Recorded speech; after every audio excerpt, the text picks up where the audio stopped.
and get approved right over the phone in just a few minutes. Call right now. Call 800-378-3818. 800-378-3818. 800-378-3818. That's 800-378-3818. Hey parents, you don't need the latest gizmo slang or clothes to be a perfect parent, because kids in foster care don't need perfection. They need you. For more information on how you can adopt, go to adoptuskids.org. A public service announcement from the U.S. Department of Health and Human Services, Adopt Us Kids, and the Ad Council. This is the Money Matters Radio Network. WBNW 1120 AM and W275CM FM. Concord, Boston. The Money Matters Radio Network. Environmental nonprofit Ocean River Institute is working with communities to tackle climate change with nature-based solutions that feature slowing water down and building more soil with grasses and plants. Research indicates that people acting in their own neighborhoods can build an inch of soil in a year and slow sea level rise down by as much as 25%. Please visit oceanriver.org for more information on opportunities to make a difference and go the distance for savvy stewardship of a greener and bluer planet Earth. This is Tucker Silva of the Financial Exchange Show, and I'm joined today by estate planning attorney Todd Lutzke from the law firm of Cushing & Dolan with your Financial Exchange quick tip of the day. And today we're talking about estate tax reduction and asset protection strategies that can help reduce or eliminate your estate taxes. Todd, there have been major changes with the Massachusetts exemption amounts. What is the new exemption for the state? Does that mean that a married couple living in Massachusetts with $4 million in assets could eliminate their estate taxes?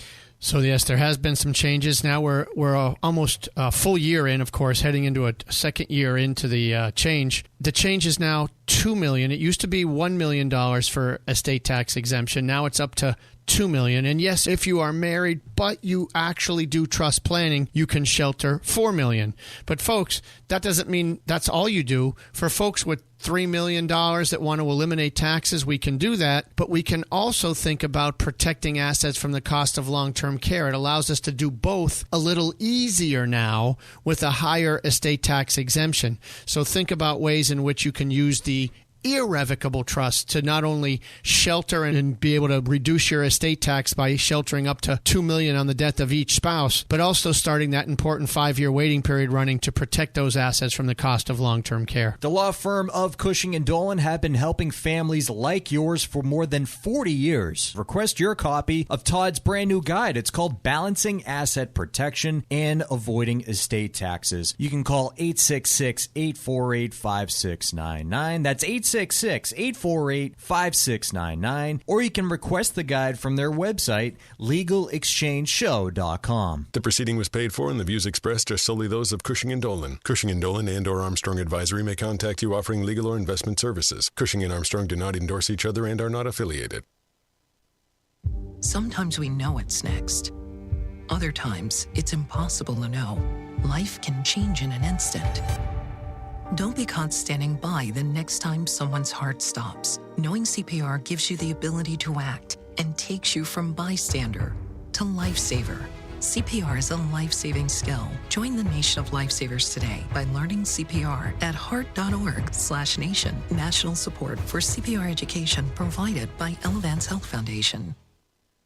The Financial Exchange and Veterans Development Corporation are proud partners of the Disabled American Veterans Department of Massachusetts. The DAV provides thousands of hours of voluntary services at our VA medical centers and is the only DAV department in the country to lead a veterans housing initiative for single veterans and for those with families. These programs are critical to serving our veterans in their time of need. You can help our great American heroes by making a donation today. Please visit davma.org. That's davma.org.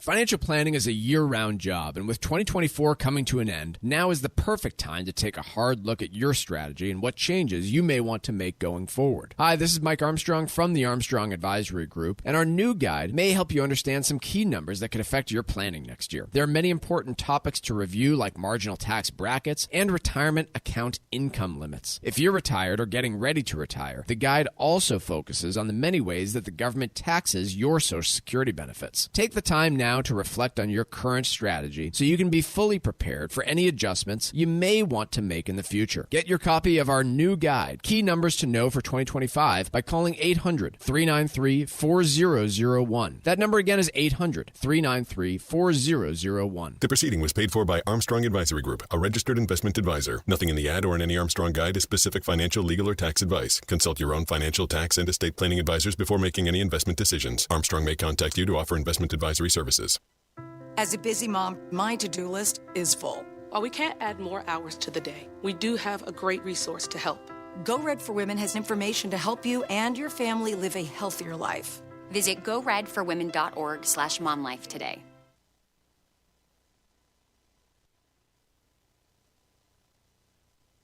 The Financial Exchange is produced by Money Matters Radio and is hosted by employees of the Armstrong Advisory Group, a registered investment advisor. All opinions expressed are solely those of the hosts, do not reflect the opinions of Armstrong Advisory or anyone else. Investments can lose money. This program does not offer any specific financial or investment advice. Please consult your own financial, tax, and estate planning advisors before making any investment decisions. Armstrong Advisory and the advertisers heard on this program do not endorse each other or their services. Armstrong and Money Matters Radio do not compensate each other for referrals and are not affiliated. This is the Financial Exchange with Chuck Zodda and Mike Armstrong. Your exclusive look at business and financial news affecting your day, your city, your world. Stay informed and up to date about economic and market trends, plus breaking business news every day. The Financial Exchange is a proud partner of the Disabled American Veterans Department of Massachusetts. Help us support our great American heroes by visiting DAV5K.Boston and making a donation today. The DAV 5K Boston is presented by Veterans Development Corporation. This is the Financial Exchange with Chuck Zodda and Mike Armstrong. Chuck, Mike, and Tucker with you here, and we got a lot to get to today, so we're going to get right into it. Starting with this piece from MarketWatch that, gosh, I know Tucker just smiled when he popped this right at the front of the stack today. Nasdaq reaches 20,000 for the first time. Why that could spell trouble for investors in early 2025. Your thoughts, Michael? The same reason it could spell disaster for investors in 2025 if it had reached 19,920 or 21,210. 20,000, folks, is a entirely arbitrary number. It is just an index that has reached a new number, and it is meaningless. It's meaningless when taken in and of itself. If you want to give me some interesting information like when price to earnings ratios get to a certain level, here's how things go the next year, or something that would put any sort of statistical analysis behind this, I'd be happy to insert an opinion, but this is not even worthy of that. No, it really isn't. It's arbitrary. And I just want to read a couple of quotes in here. This is from Richard Steinberg, who is the Colony Group's chief market strategist. And I quote, "Shiny objects are getting shinier ahead of Christmas, but I think we're borrowing from Peter to pay Paul." And then not his quote, U.S. stocks historically tend to do well in December, especially in the second half of the month. It's what's known as the Santa Claus rally. But Steinberg says he believes that, quote, returns from any kind of NASDAQ melt-up at year-end just take away from the first part of 2025. So I did some extensive, exhaustive research here, Michael, just to, again, I put on my thinking cap. It was actually not exhaustive research. It was just looking at numbers for about 3 minutes. And here's what I found. Last year, and I'm using the S&P 500 just because, honestly, the NASDAQ, who cares? The S&P 500 is the best broad benchmark for the United States that's widely known. Yep. December of last year, the S&P 500 made 4.42%. This is after it made 8.92% in November. Really nice bounce back in November after some, early fall weakness, if you recall. And then, do you remember early this year, Mike, the first 4 days of January were down? Yes, I do. And we had the pieces being published. Oh, my goodness, the market's down the first 4 days of January. How bad is the year going to be? Yeah. Well, here's how bad the year is going to be. If we take a look at market performance thus far this year, the S&P 500 is up 27% without accounting for dividends. So it's been pretty darn tootin'. It's been fine. when we look at, some other data here, okay, even the full month of January, remember, December and November were good last year. January finished up 1.5, February up 5.1. Okay, it was fine. Let's look at other years where we had a strong December. And again, I'm not looking at any kind of extensive research. This is literally me looking at numbers. So let's go back. Remember, December of 22, not good. We actually lost 6% then. The fall of 22 was very choppy. But let's look at December of 21. Okay, S&P 500 was up 4% and change. January of 22, S&P lost 5%. Is that because it borrowed from Peter to pay Paul, or is it because, hey, we started raising interest rates and the market finally was like, oh, gee, this is going to be a problem? It seems to me like perhaps Steinberg, genuinely borrowed money from Peter to pay Paul, and that's what he's worried about here, because the rest of it doesn't make much sense. It really doesn't. And, again, you can kind of go back through the longer-term track record of, different years. And again, keep in mind, like most years, typical monthly performance is like 1 to 2% because there's just not that much that usually happens in any given month. But ultimately, there's no statistical evidence that if you have one strong month at the end of the year, you're going to start the year badly the next year. Yeah, and nor does he cite anything specific to say, and here's why, stocks are floating up because of this reason, and that's going to go away in January. There's just nothing behind this other than some weird gut instinct, which I don't know what you should do about this man's gut instinct, because once again, it's not as though this article goes and furthers, and these are the track records of Steinberg's gut instinct calls on where markets are going to go on a month-to-month basis, and I bet if they did, it wouldn't look so good. I got another thing that I want to weigh in on that I've got a problem with in this piece. Please. It's maybe, I don't know, halfway, two-thirds the way through.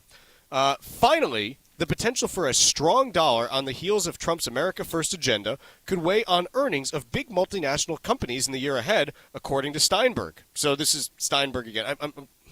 Whoever this guy is, I'm sorry that I'm ripping on him because he can't defend himself, but... Again, he didn't write the article, so no, but he said the stuff. He did. He said that it could weigh on the markets. So I went back and I pulled the performance of the U.S. dollar during Trump's first term, just because I was like, hey, how did it do then? And here's what I found, is that during the first year of Trump's first term, which was 2017, the U.S. dollar index started at about 102. It's weighted against a whole big basket of currencies. That's how they do this. By the end of the year, it finished around 91.5. So the U.S. dollar declined relative to other currencies by around 10% in the first year of the first Trump term. Mike, when we talk about what was, being discussed during that term, were we having discussions about tariffs? Probably. We sure were. Were we having discussions about tax cuts? Most definitely. We sure were. Were we having discussions about immigration? Definitely. Sure were.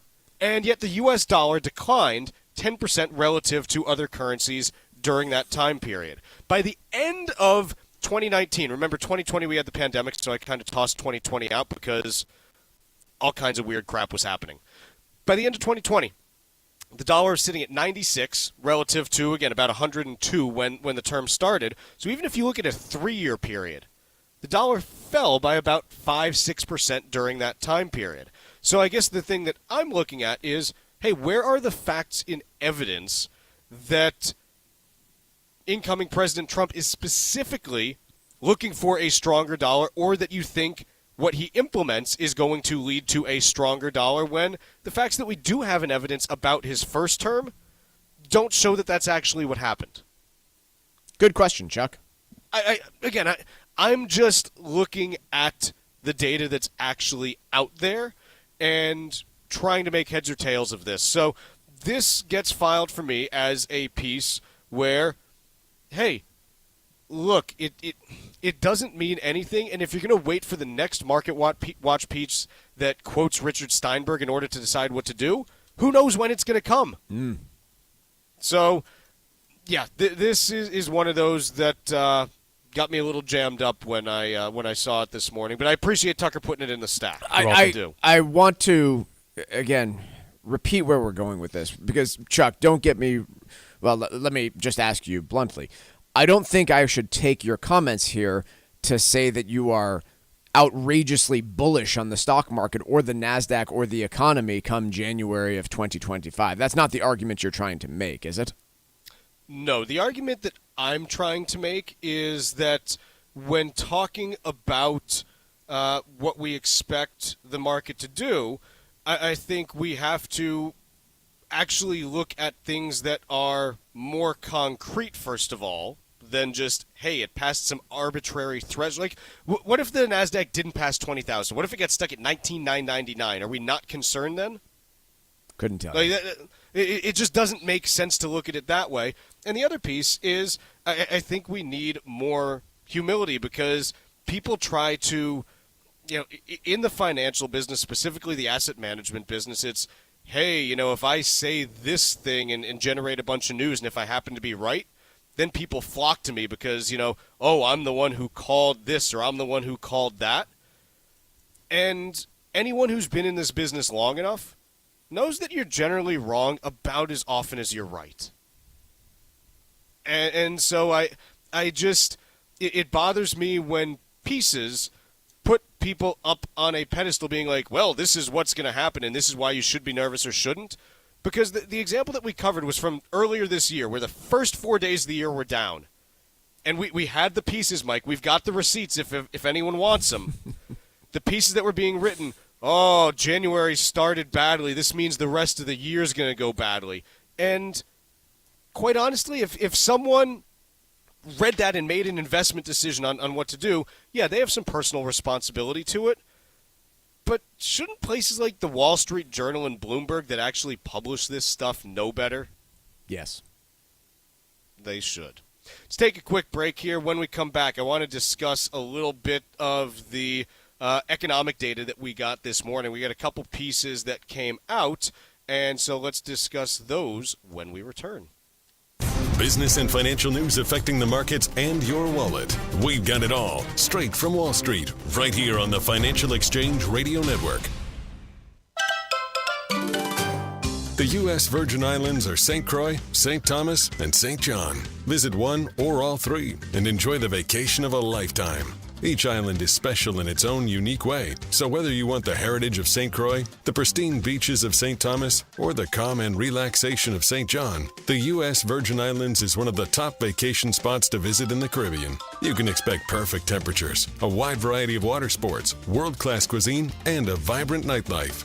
From the moment you arrive, you'll fall naturally in rhythm with the heartbeat of the islands. There's no money to exchange, and travel from New England could not be easier. Make your plans now by going to visitusvi.com. Learn about all three islands and plan the ideal vacation for you and your family. America's Caribbean paradise is waiting for you. So head to visitusvi.com for more information and to reserve your trip today. That's visitusvi.com.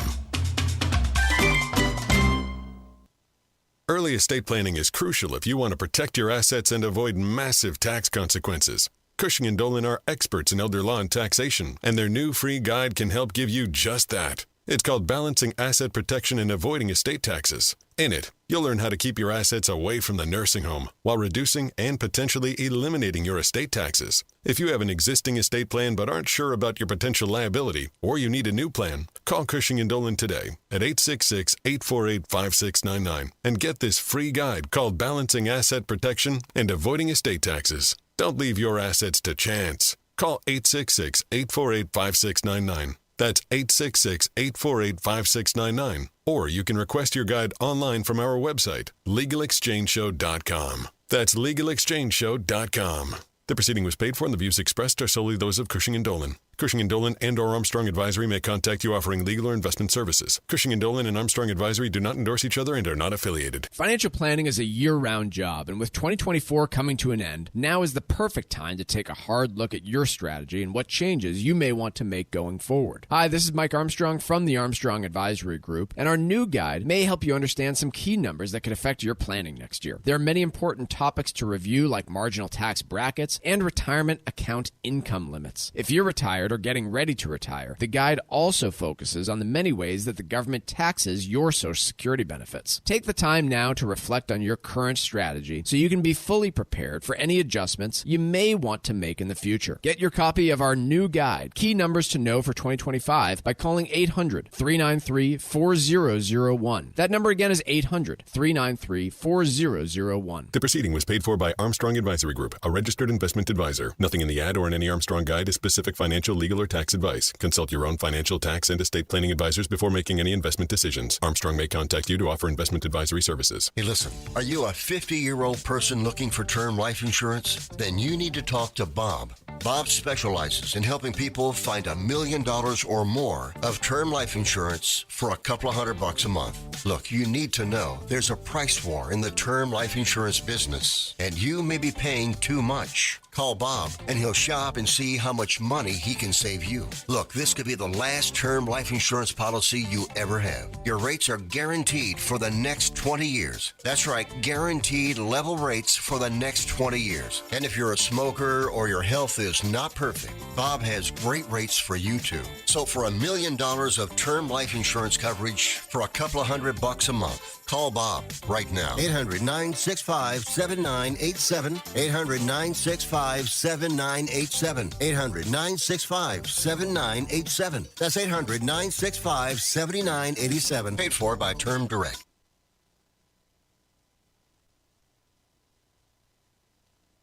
The Financial Exchange streams live on YouTube. Like our page and stay up to date on breaking business news all morning long. This is the Financial Exchange Radio Network. The Financial Exchange is a proud partner of the Disabled American Veterans Department of Massachusetts. With the holiday season approaching, now's the great time to say thank you to our great American heroes by making a donation at dav5k.boston. Your gifts will support services such as the Veteran Advancement Program, which offers permanent and affordable housing opportunities for veterans and their dependents. Thank you again for your support. The DAV5K Boston is presented by Veterans Development Corporation. Mike, we got some economic data out this morning. Do you want to start with PPI or jobless claims? Let's go to the jobless claims first. Everybody's been harping on the labor market. Will it break? Will it not? What did we see from our weekly filings for unemployment? Second meaningful move up in weekly jobless claims that we've seen. Initial claims increased to 242,000. That is up from 225,000, which was also revised up by 1,000. So you've got a little bit of a trend here moving up toward the mid-200,000s. Now, it still is too early for it to mean anything. And there's also some underlying data that if you look at in here, again, probably too early to mean anything as far as, hey, the rate of continuing claims and the insured unemployment rate, you've got a little bit of a break to the upside on it, again, by like 0.1% relative to previous normal years of 2023, 2019, and 2018. Those are the three most recent that we can compare to because 2020 through 2022 was just hot a mess, pandemic-related mess. Yep. So I think if you look at this, it's something where you say, okay, like let's keep our antenna up on this because if you do get another 2 or 3 weeks of this kind of data, and if that insured unemployment rate continues to inch up faster than what we've seen in previous years, remember, there's a natural uptick that you see at the end of the year in the not seasonally adjusted number. That, you know, that's the one that I'm watching just because, especially this time of year with the seasonal adjustments, with how Thanksgiving fell this year, they can be all over the place, and we've seen that in this data. So this is a report that, to me, there's a chance that this is just a bad report and that, hey, things are worsening. But I also think that we need to be aware that there's some seasonal factors that could be at play, and it's unclear if there's anything real that's happening.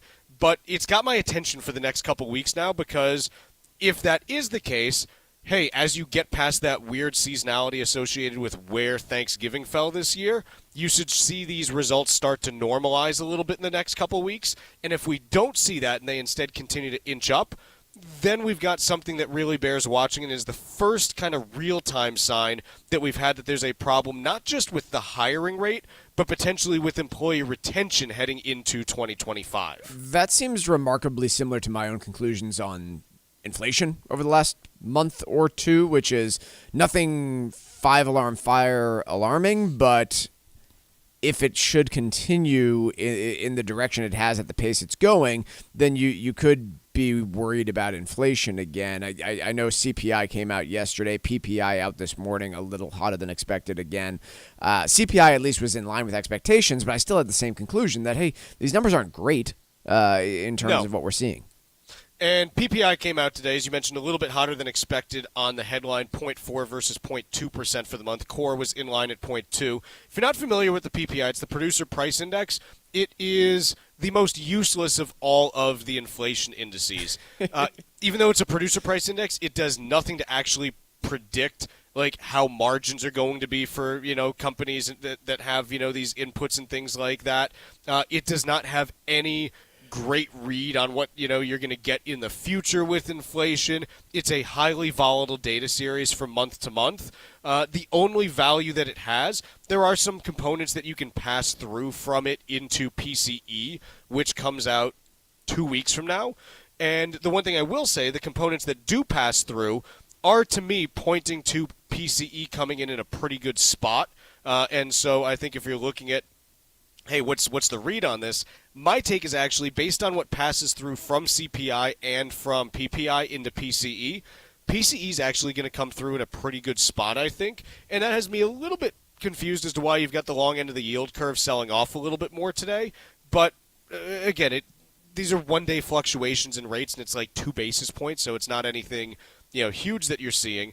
But I think the other thing that I come back to is, look, if there are labor market problems that are real, for better, not for better, for worse, for worse, one of the things that happens when you see meaningful weakness develop in the labor market, if that's what we're heading into, it generally quashes any kind of inflation that's out there. True. Because demand drops, and so inflation simply is not maintained. That's the whole premise of the Fed raising interest rates is, hey, if we slow the labor market, the next order there is, well, if people don't have as much money to spend, inflation drops. And that's why the Fed raises interest rates. So we've talked at length about the unique challenges Donald Trump faces when he takes office come January, and I can't think of any more direct than some indicators on the labor market that are showing signs of weakness, not uptick in unemployment yet, but showing signs of weakness in different areas depending on which data points you're looking at. This weekly jobless claims number is one among many that are showing slowing signs in the labor market. Inflation just not going away to the point that the Federal Reserve would like. It's probably still not newsworthy at this point just how long it's holding on, but these are, again, immense challenges to deal with because your typical set of tools to battle a rising unemployment rate, at least in 2021, created a whole bunch of inflation, and so you have to measure all those things and be careful about what tools you employ. Yeah, so it's going to be a different situation than he was walking into in his first term. We're now about six weeks away. Yeah, I think 6 weeks away from the inauguration. So the good news is then at that point we can get past like, hey, what's going to happen? Like, we're going to see what happens then, because I've said this before. We just can't have this long between the election and the inauguration. Like, we got to find a way to condense this. It's 2025 almost. Like, you don't have to travel by horseback from wherever you were to Washington, D.C. anymore to assemble your staff. Yeah. We got planes, trains, and automobiles, man. Like, goes a little faster. Let's cut that pre-inauguration period down from 2 months to 2 weeks and call it a day. I'll even give you 3 weeks. If you want 3, fine, but quite honestly, like, look, you're running for president. You should know who your staff is going to be going in, right? Like, it's not that hard to ask people in advance. I feel like the major objections that we have on the financial exchange are to daylight savings time and the time between election and inauguration. Well, we got a lot of things to say. Not many of them about finances or economics today. All I gotta say is it's not my quote. I believe it's Delmore Schwartz. Time is the fire in which we burn. Let's take a quick break. When we come back, we've got a little bit of Wall Street Watch after this. Like us on Facebook and follow us on Twitter at TFE Show. Breaking business news is always first, right here on the Financial Exchange Radio Network. Heads up, athletes, coaches, and parents. Play for life, not just points. Hypertrophic cardiomyopathy, or HCM, is the leading cause of sudden cardiac death, especially in black athletes in sports like football or basketball. If you feel shortness of breath, chest pain, and fatigue, or have a family history of HCM, talk to your doctor. Don't let HCM bench you for good. Learn how to stay in the game at heart.org/HCM student athlete. Your heart, your health, your move. Protect your assets and avoid tax consequences by getting Cushing & Dolan's new guide called Balancing Asset Protection and Avoiding Estate Taxes. You'll learn how to keep your assets away from the nursing home while potentially eliminating your estate taxes. Get yours today by calling 866-848-5699. That's 866-848-5699. Or request it online by visiting LegalExchangeShow.com. The proceeding was paid for and the views expressed are solely those of Cushing & Dolan. Cushing & Dolan and or Armstrong Advisory may contact you offering legal or investment services. Cushing & Dolan and Armstrong Advisory do not endorse each other and are not affiliated. The Financial Exchange and Veterans Development Corporation are proud partners of the Disabled American Veterans Department of Massachusetts. The DAV provides thousands of hours of voluntary services at our VA medical centers and is the only DAV department in the country to lead a veterans housing initiative for single veterans and for those with families. These programs are critical to serving our veterans in their time of need. You can help our great American heroes by making a donation today. Please visit davma.org. That's davma.org. Sometimes we know what's next. Other times, it's impossible to know. Life can change in an instant. Don't be caught standing by the next time someone's heart stops. Knowing CPR gives you the ability to act and takes you from bystander to lifesaver. CPR is a life-saving skill. Join the nation of lifesavers today by learning CPR at heart.org/nation. National support for CPR education provided by Elevance Health Foundation. The U.S. Virgin Islands are St. Croix, St. Thomas, and St. John. Visit one or all three and enjoy the vacation of a lifetime.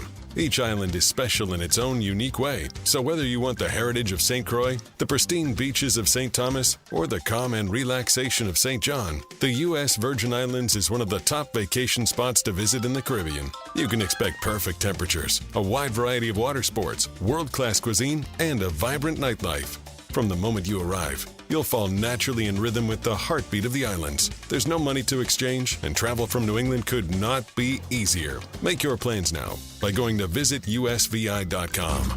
Learn about all three islands and plan the ideal vacation for you and your family. America's Caribbean paradise is waiting for you. So head to visitusvi.com for more information and to reserve your trip today. That's visitusvi.com.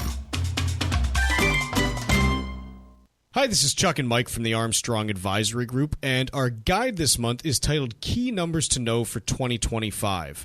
Mike, when it comes to 401ks and their contribution limits, 2025 is a little bit unique in that it is the first year of the super catch-up limit. It is, yeah. So there's a brand new contribution excess amount that you can put into your retirement plan, but only for a very specific window. You must be between the ages of 60 and 63 to participate in this special super catch-up contribution, according to the Secure Act 2.0. And so there's a little bit extra that you might be able to put in if you fall into that age demographic. So how much is the normal 401k max? How much is the regular catch-up? And then how much is the super catch-up? Yeah, so for the normal 401k contribution limits, the most that you can put in 2025 is going to be $23,500. If you are over the age of 50, you can do an extra $7,500 into that 401k. And then finally, if you just happen to be in that narrow band, you can do an additional $3,750 catch-up contribution on top of everything else that we already went through. Folks, our guide this month is titled Key Numbers to Know for 2025, and this is just one of the numbers that's included in it. We also have discussions about IRA contribution limits, tax brackets, a whole bunch of different things that are included in here. How do you request the guide? Call 800-393-4001. That number again to request the guide is 800-393-4001. The proceeding was paid for by Armstrong Advisory Group, a registered investment advisor. Nothing in the ad or in any Armstrong guide is specific financial, legal, or tax advice. Consult your own financial, tax, and estate planning advisors before making any investment decisions. Armstrong may contact you to offer investment advisory services.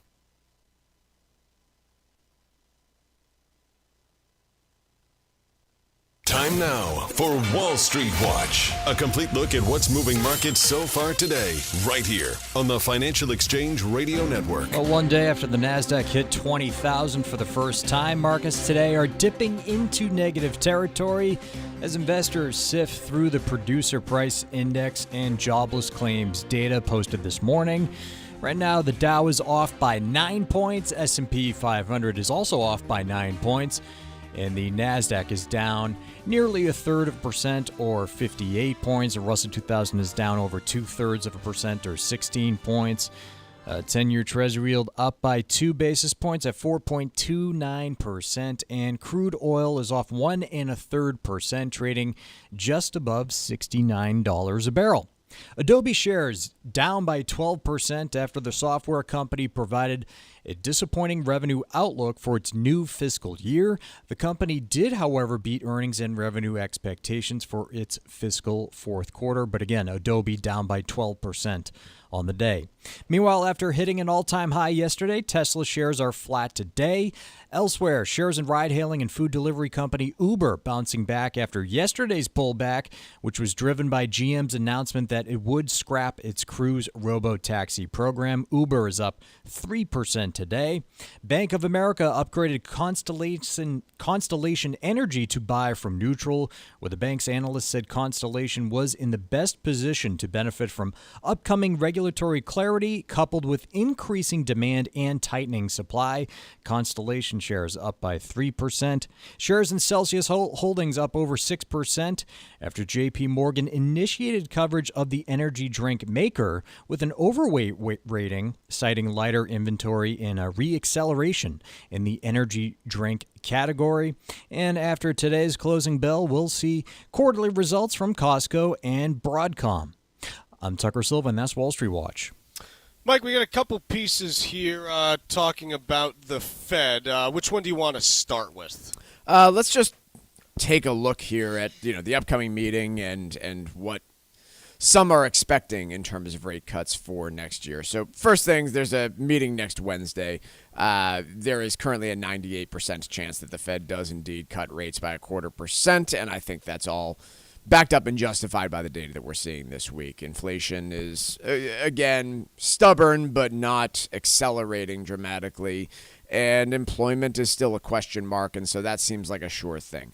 The point that the article is making here, however, is with those conflicting different areas, you definitely can't rely on a bunch of rate cuts next year. And in fact, while I think this is pretty useless, the CME does let you go all the way out to December of next year and see where the bets are being placed.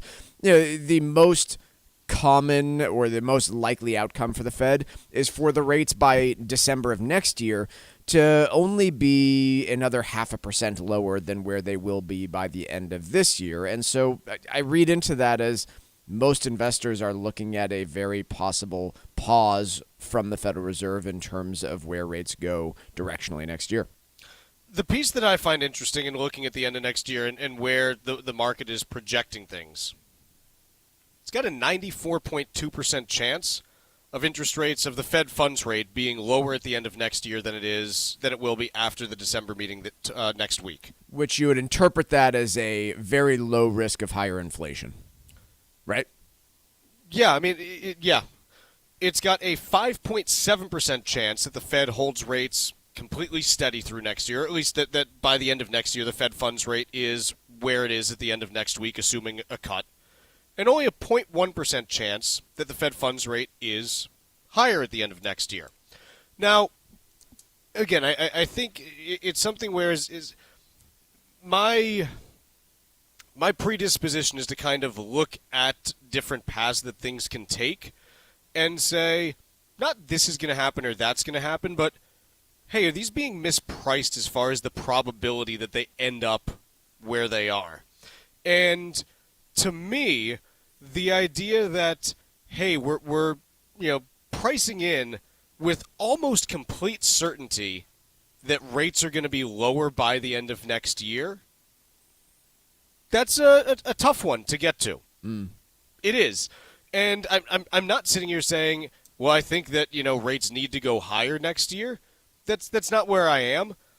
But a 0.1% chance of rates moving higher next year, I look at that and I don't know, maybe there's a 10% chance, maybe there's a 15% chance, something like that, where, hey, it's not, meaningful now, but it still should be larger than this and it should matter. That seems underpriced. And the fact that, hey, the Fed we're only pricing in a 5 or 6% chance that the Fed makes no moves next year. Yeah, that probably seems a little underpriced to me. Me too. Yeah, that's the one where I say, hey, that seems like a 1 in 10-ish chance. I think you're a little bit further on that than I am, but that to me seems like a 1 in 10 chance because I feel like, to me, there's almost very little likelihood that the Fed ends up hiking rates. Inflation would have to get pretty ugly, I think, for them to go and hike rates. But, if we get a bunch more inflation reports like the one we're seeing right now and that maintains itself or gets worse throughout the year, I think you're right. Like, yeah, the Fed might not hike, but they're probably sitting steady right where they are. So, yeah, I think the way that I would read this is that investors aren't terribly concerned about inflation, but they do see a tail risk of unemployment worsening.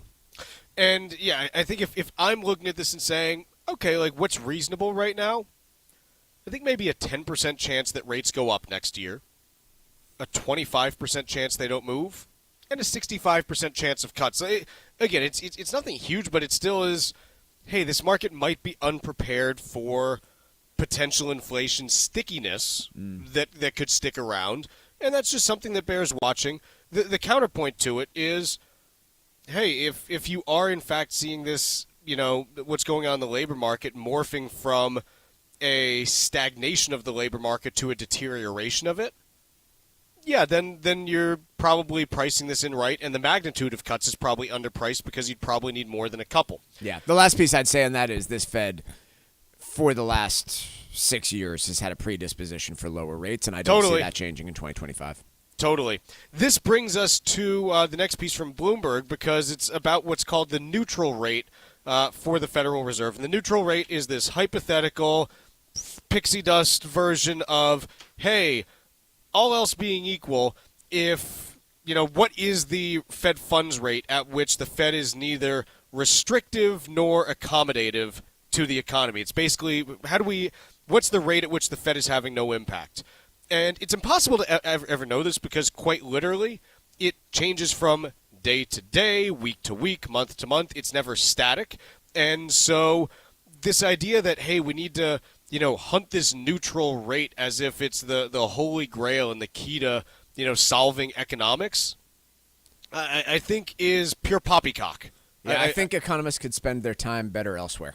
It matters insofar as, hey, we're trying to figure out what the Fed may do, but I don't think the Fed needs to focus so much on figuring out whether they are, exactly at neutral or exactly where they are relative to it, because that gets into trying to manage the economy month to month. And we've talked about how, like, you just can't do that, and you shouldn't do that for a whole host of reasons. So I'm of the opinion, hey, find, an adequate range where you think neutral is. Look at it every few months, maybe every year, and adjust as needed. Because otherwise, again, how many, false cycles have we had in the last 2 years where it's like, oh, we got 3 good months of data on inflation. It's gone forever. Now we got 3 bad months. It's back forever. You're just going to end up chasing your tail. You're just going to be chasing your own tail around in circles. Sure, it's great for, financial journalism because it's like, oh, everyone's always freaking out about something, but that's no way to live life or manage an economy. Again, if ever, appointed to be the Fed chair, which I never would be because I'm grossly unqualified for it and probably disqualified based on my previous conversations surrounding, the Fed. I don't think they'd exactly embrace me there. I would very much take the Kunu approach from Forgetting Sarah Marshall. Do less. Do less. And when you do something, make it big. It's kind of the speak softly and carry a big stick would be my Fed approach. I'd be the Teddy Roosevelt of Fed governors. Except without the mustache, and I don't know how to ride a horse. Yeah. But other than that, the same thing. Basically the exact same thing. Yep. Let's take a quick break here, and when we come back, we'll talk about inflation from the perspective of the incoming administration. Trump administration has said, hey, we are going to be able to end inflation. We'll talk about how they can and whether or not it's possible. The Financial Exchange Show podcast drops every day on Apple, Spotify, and iHeartRadio.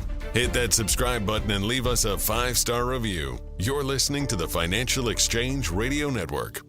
Financial planning is a year-round job, and with 2024 coming to an end, now is the perfect time to take a hard look at your strategy and what changes you may want to make going forward. Hi, this is Mike Armstrong from the Armstrong Advisory Group, and our new guide may help you understand some key numbers that could affect your planning next year. There are many important topics to review, like marginal tax brackets and retirement account income limits. If you're retired or getting ready to retire, the guide also focuses on the many ways that the government taxes your Social Security benefits. Take the time now to reflect on your current strategy so you can be fully prepared for any adjustments you may want to make in the future. Get your copy of our new guide, Key Numbers to Know for 2025, by calling 800-393-4001. That number again is 800-393-4001. The proceeding was paid for by Armstrong Advisory Group, a registered investment advisor. Nothing in the ad or in any Armstrong guide is specific financial, legal, or tax advice. Consult your own financial, tax, and estate planning advisors before making any investment decisions. Armstrong may contact you to offer investment advisory services.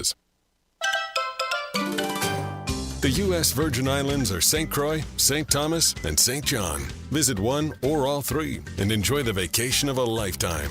Each island is special in its own unique way, so whether you want the heritage of St. Croix, the pristine beaches of St. Thomas, or the calm and relaxation of St. John, the U.S. Virgin Islands is one of the top vacation spots to visit in the Caribbean. You can expect perfect temperatures, a wide variety of water sports, world-class cuisine, and a vibrant nightlife.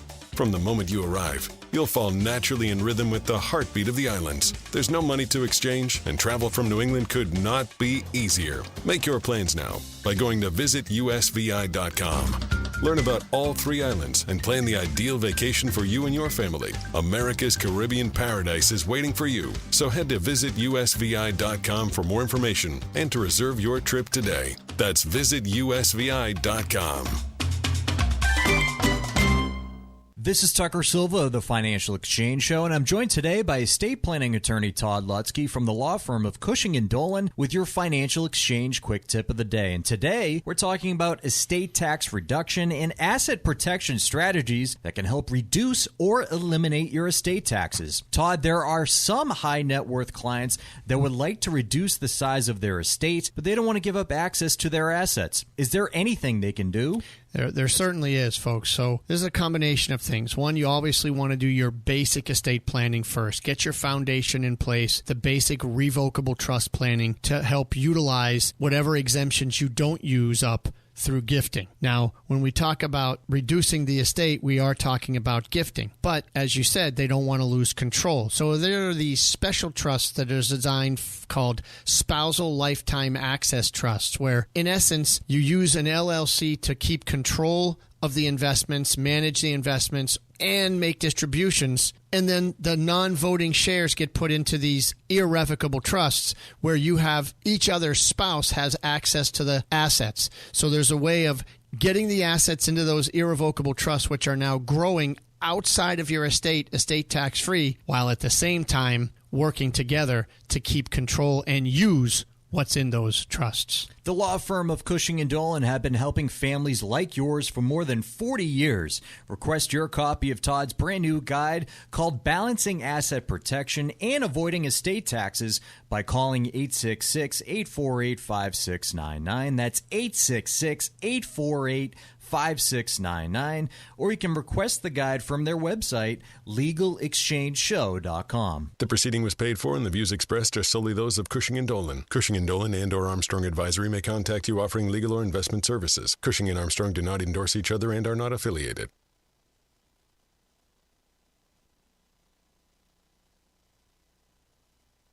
Find daily interviews and full shows of the Financial Exchange on our YouTube page. Like us on YouTube and get caught up on anything and everything you might have missed. This is the Financial Exchange Radio Network.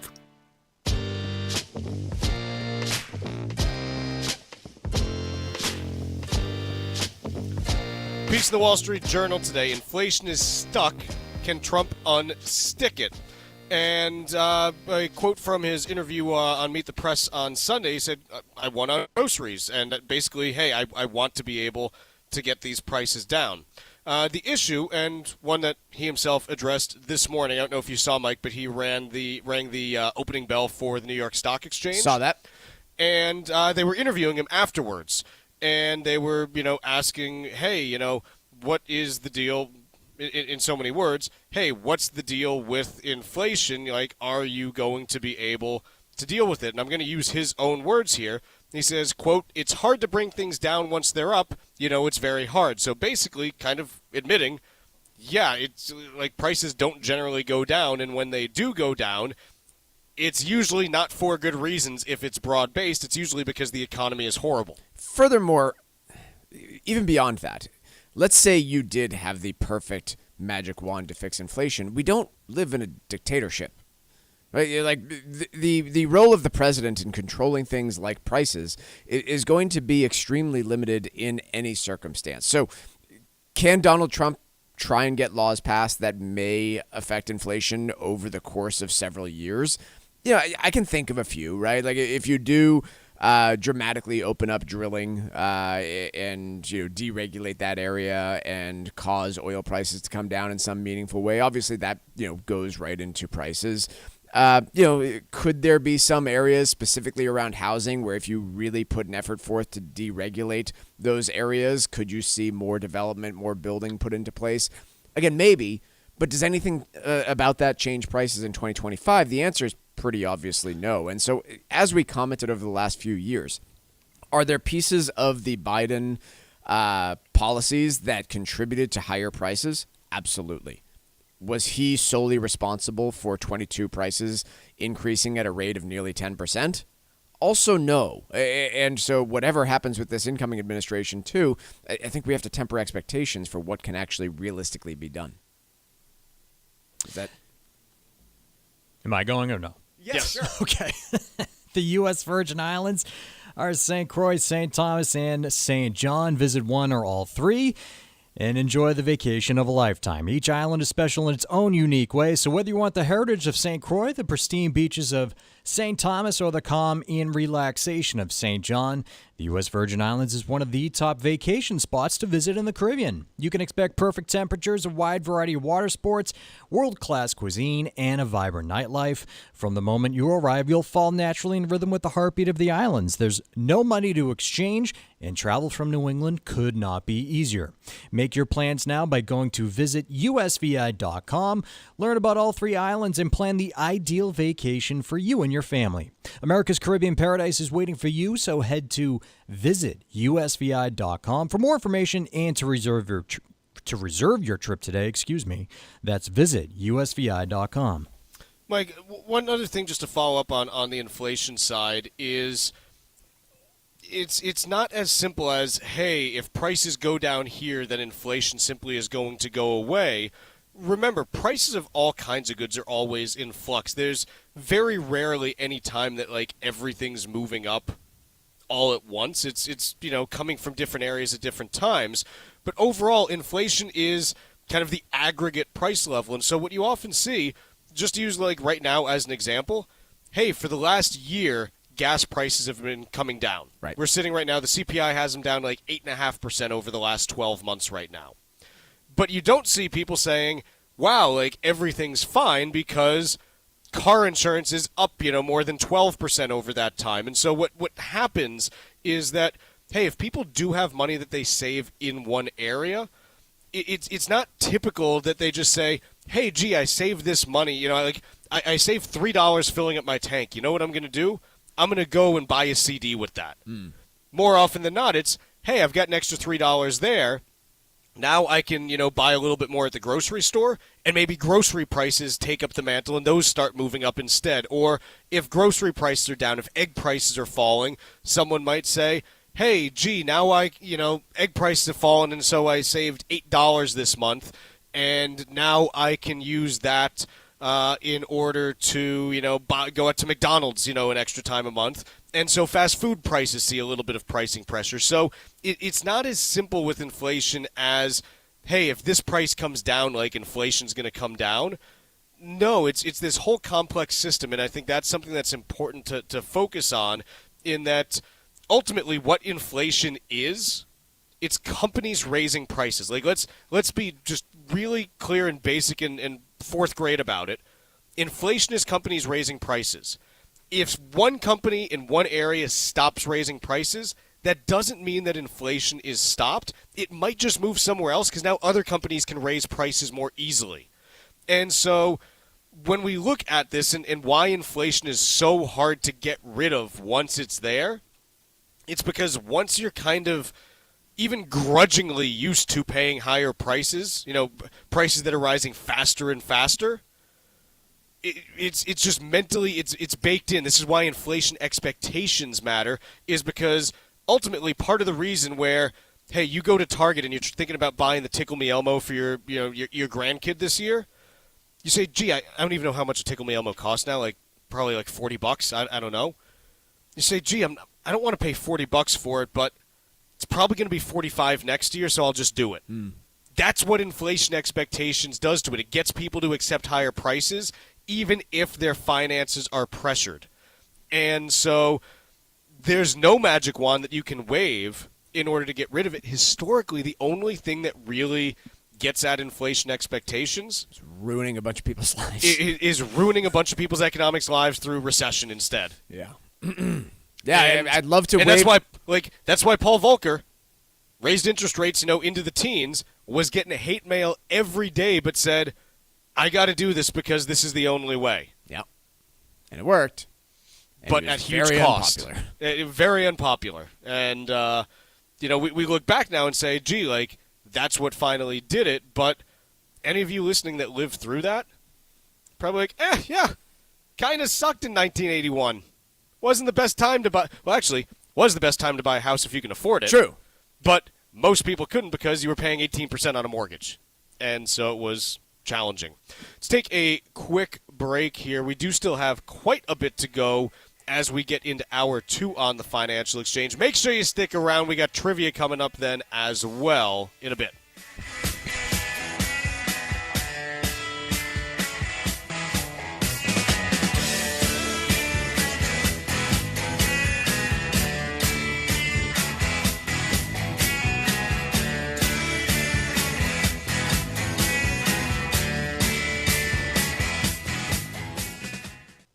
Are you over the age of 50? Want peace of mind and financial security for your family? Here's an important message to you from Senior Care USA. The average funeral now costs over $10,000. That leaves your loved ones the burden of paying your debts and funeral costs. Our plans start as low as $1 per day and will pay your family up to $30,000 to help pay for your funeral and other expenses. There are no medical exams, your rates will never increase, and your plan cannot be canceled, regardless of your medical conditions, as long as you make your premium payments. Get up to $30,000 in final expense insurance. Call now for free information. Just answer a few simple questions and get approved right over the phone in just a few minutes. Call right now. Call 800-378-3818. 800-378-3818. 800-378-3818. That's 800-378-3818.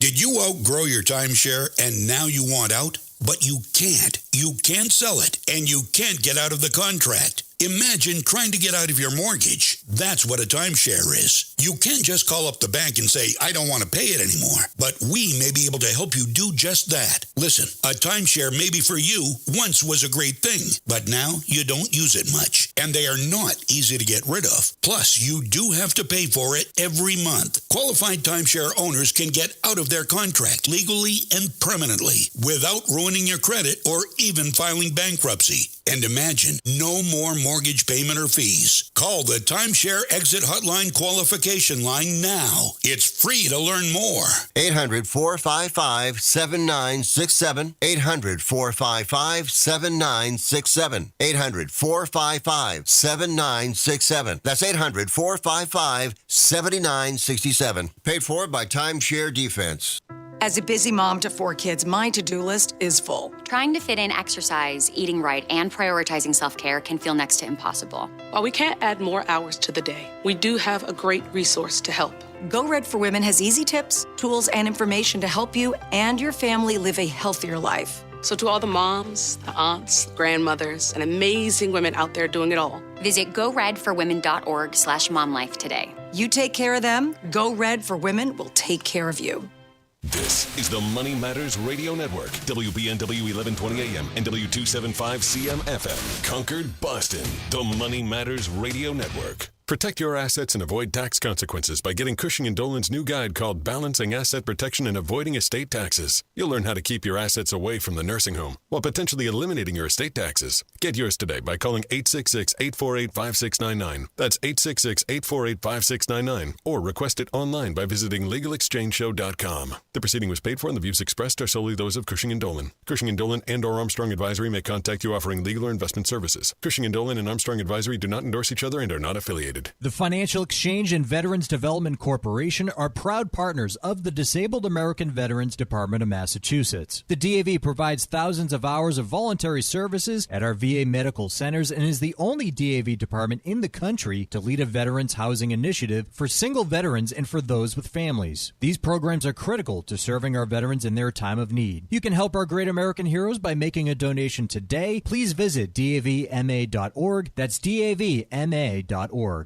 Hi, this is Chuck and Mike from the Armstrong Advisory Group. Our guide this month is titled The Key Numbers to Know for 2025. Mike, one of the questions that we get asked quite often is, how much can I gift in any given year without having to file a tax return or pay any tax on it? What does that number look like for 2025? Yeah, there's a tremendous amount of confusion about this, Chuck. I think there's a lot of folks who assume that when you give a gift or receive a gift, there's taxes due at the time. And that is almost never the case unless we are talking about tremendous dollar amounts here. Sure. In 2025, the gift tax exclusion amount is going up to $19,000 from $18,000. That means that you can give up to $19,000 to any individual without having to file the special return of a gift. What about if I am trying to make a gift in conjunction with a spouse? How does that work in terms of what we're able to do? Yeah, I mean, you're able to double it immediately, right? So that $19,000 gets doubled. Keep in mind, too, that these are the gift tax limits per individual. And so you have seen people say, okay, I'm going to gift money to my son, my daughter-in-law, their 3 children, and in each of those cases, if you are married, that could be $38,000 per person without even have to file a tax return. Our guide this month is titled The Key Numbers to Know in 2025, and it covers these numbers and a whole bunch more that can help you optimize your financial plan. We also have discussions about IRA contribution limits, tax brackets, a whole bunch of different things that are included in here. How do you request the guide? Call 800-393-4001. Again, that number is 800-393-4001. The proceeding was paid for by Armstrong Advisory Group, a registered investment advisor. Nothing in the ad or in any Armstrong guide is specific financial, legal, or tax advice. Consult your own financial, tax, and estate planning advisors before making any investment decisions. Armstrong may contact you to offer investment advisory services. The U.S. Virgin Islands are St. Croix, St. Thomas, and St. John.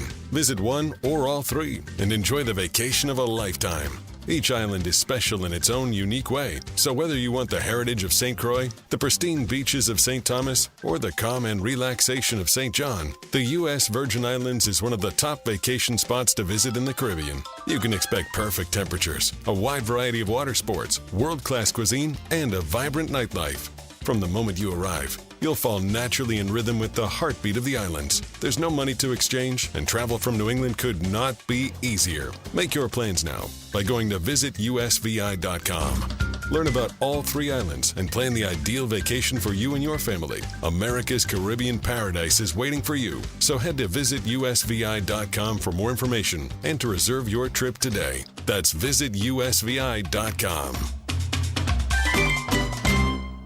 Are you retired like me and you just found out you owe the IRS a ton of money? Well, what would your life be like if they took your retirement savings away from you? They can do it and your property. If you owe the IRS back taxes or you haven't filed in a while, the Tax Relief Line is here to help you. They can stop the IRS from taking your retirement savings. If you qualify, you could have your tax bill reduced to 0. That's right. If you're retired and you owe the IRS a lot in back taxes, you could have your entire tax bill reduced to 0 due. The IRS has now hired thousands of new employees, so they're ready to come after you. Don't let them take your retirement savings or property. Make this free call now. 800-251-2153. 800-251-2153. 800-251-2153. That's 800-251-2153. Heads up, athletes, coaches, and parents. Play for life, not just points. Hypertrophic cardiomyopathy, or HCM, is the leading cause of sudden cardiac death, especially in black athletes in sports like football or basketball. If you feel shortness of breath, chest pain, and fatigue, or have a family history of HCM, talk to your doctor. Don't let HCM bent you for good. Learn how to stay in the game at heart.org/HCM student athlete. Your heart, your health, your move.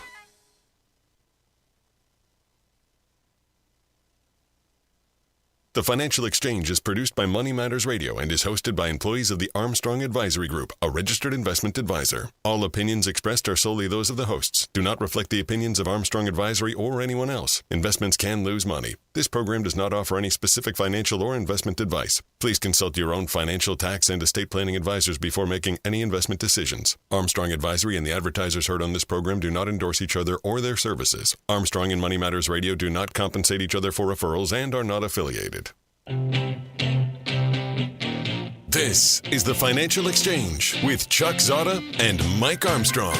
Your exclusive look at business and financial news affecting your day, your city, your world. Stay informed and up to date about economic and market trends, plus breaking business news every day.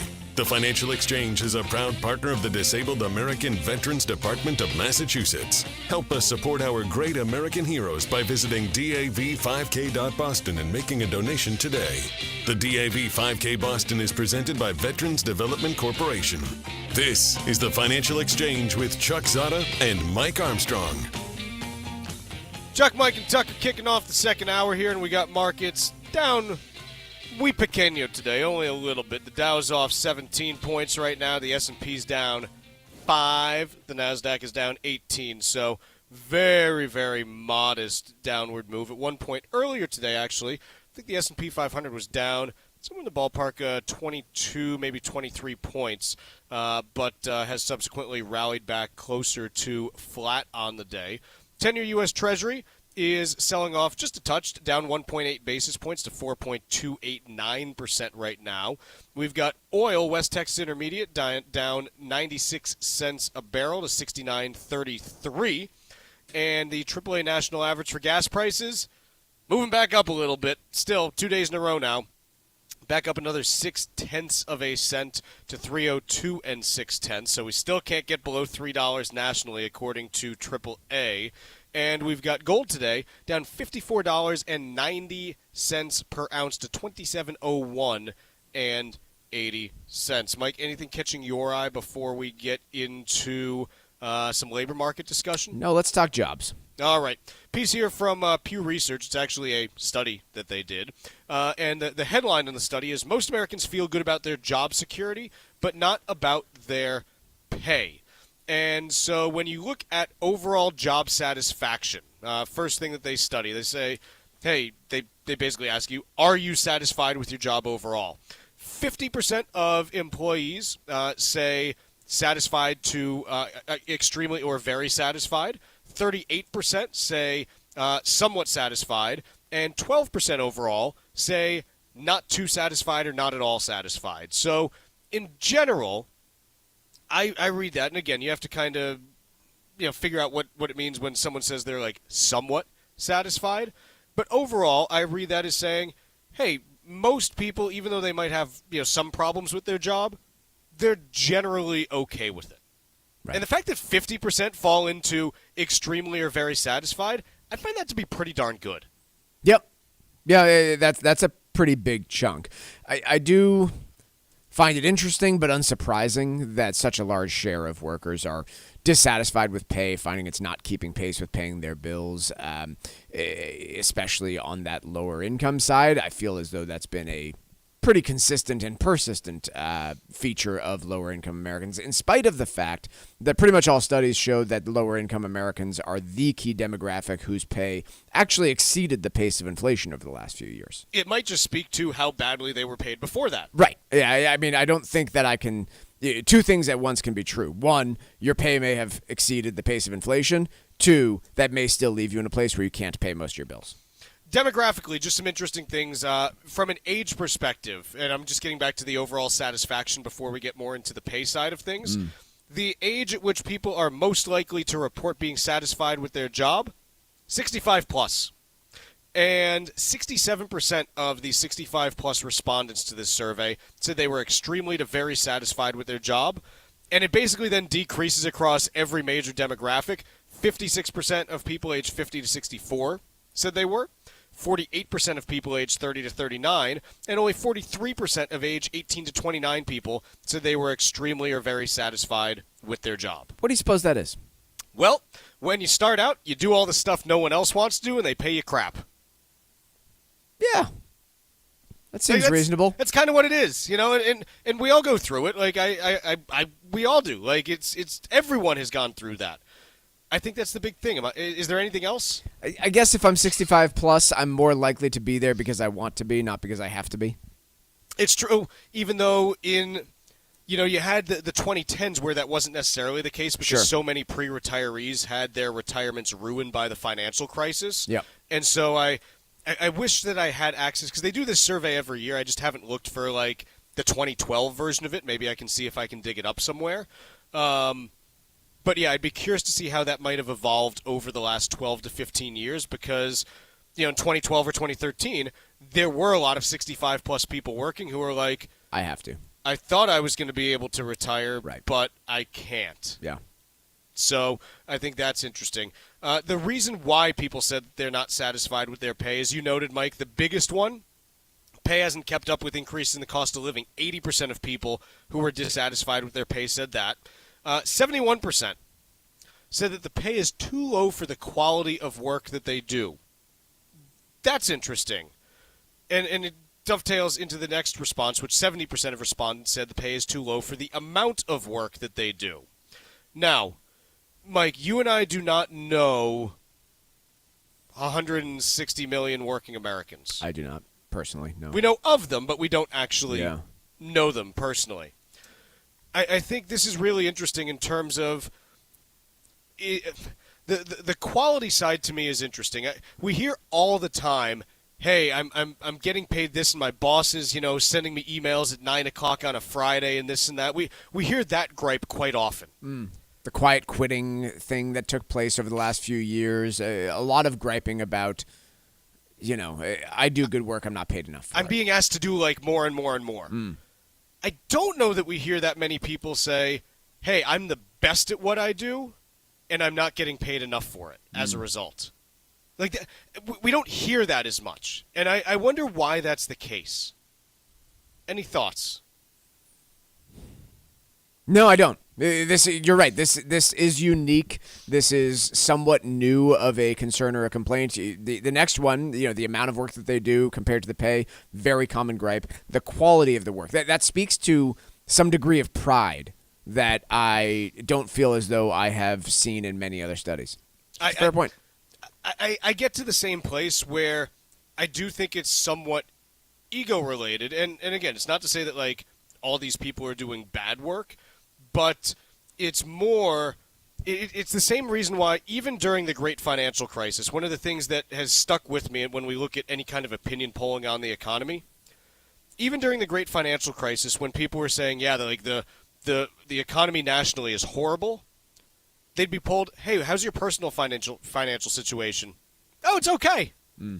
Even with unemployment heading to, close to 10%, you'd still get that response. And I think it's just we have, as humans, this ego that tries to protect us. Sometimes it does. Sometimes it gets us into more trouble than we realize.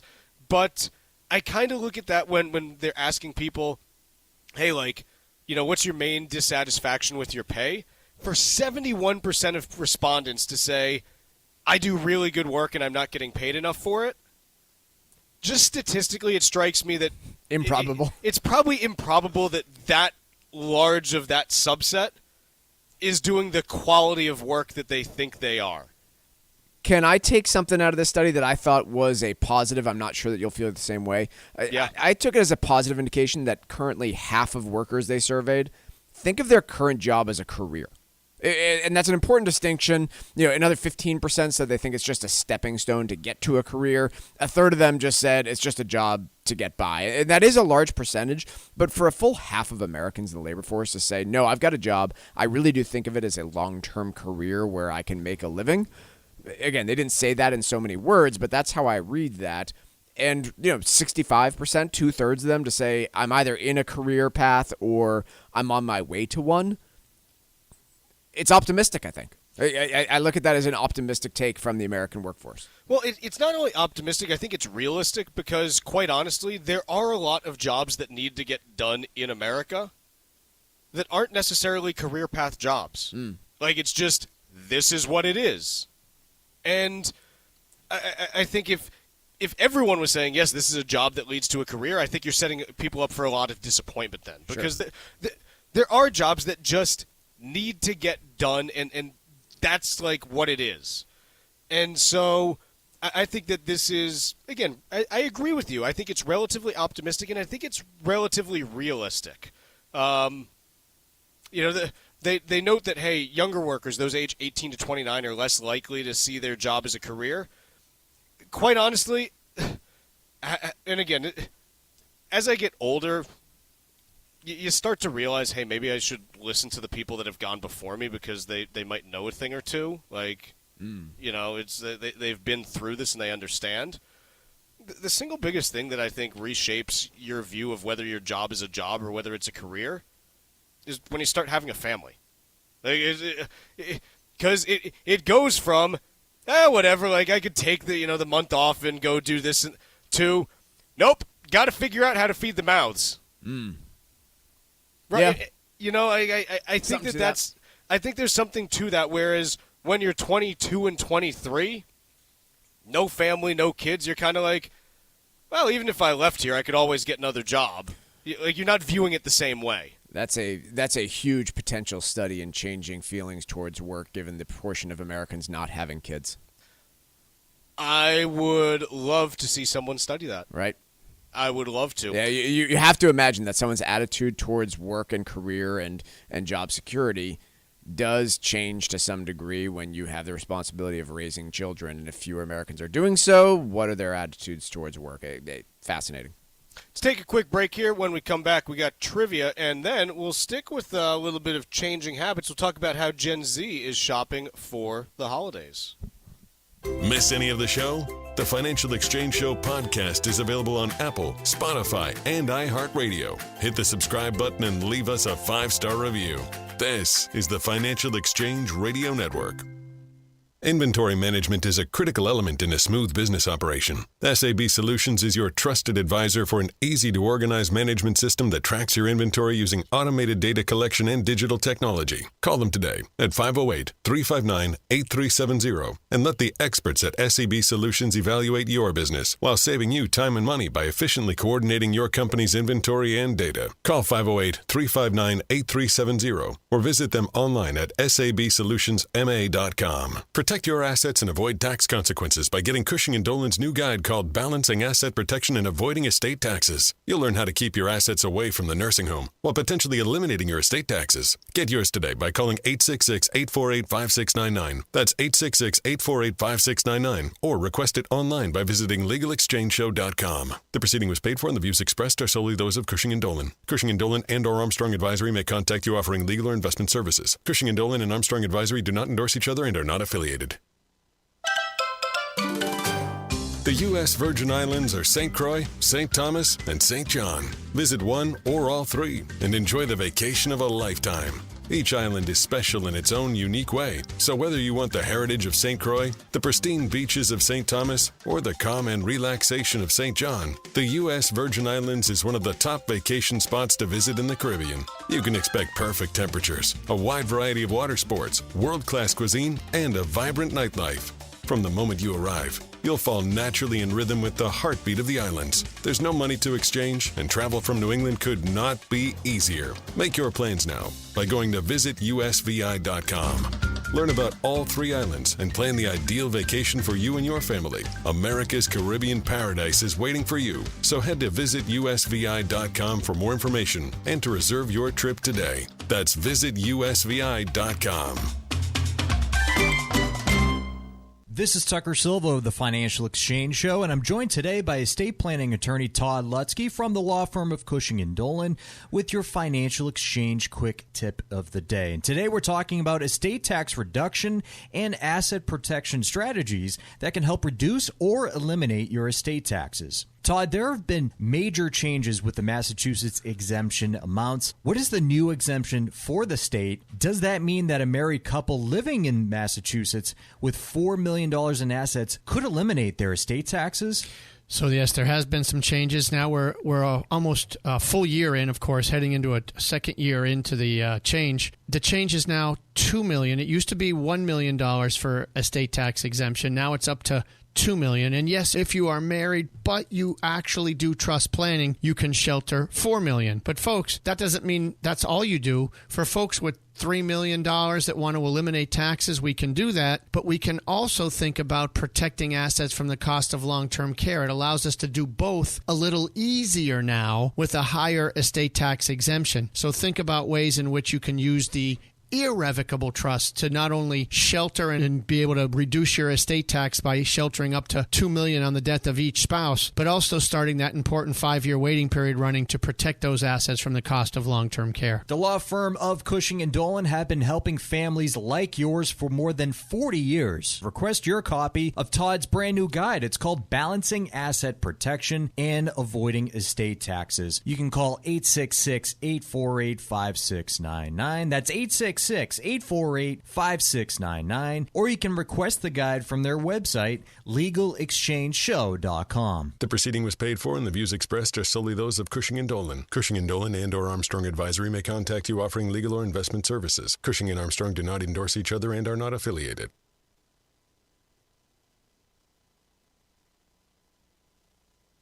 If you missed any of today's show, catch up whenever you want on our YouTube page. Find daily show segments and full shows. Just go to youtube.com and search for The Financial Exchange. This is your home for breaking business and financial news. This is the Financial Exchange Radio Network.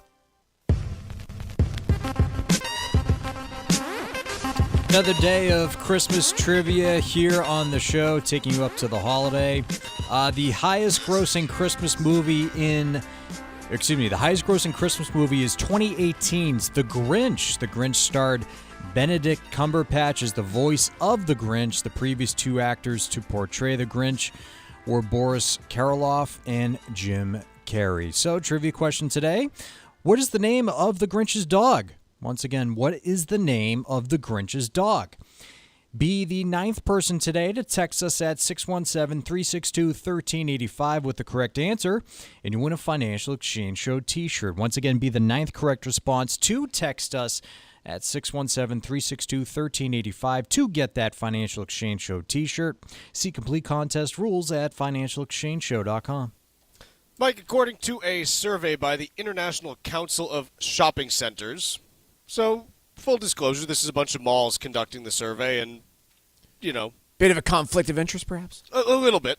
But according to this survey that they conducted, they found that Gen Z plans to shop more in stores than online this holiday season, with 63% of Gen Z respondents saying they plan to make holiday purchases at physical stores.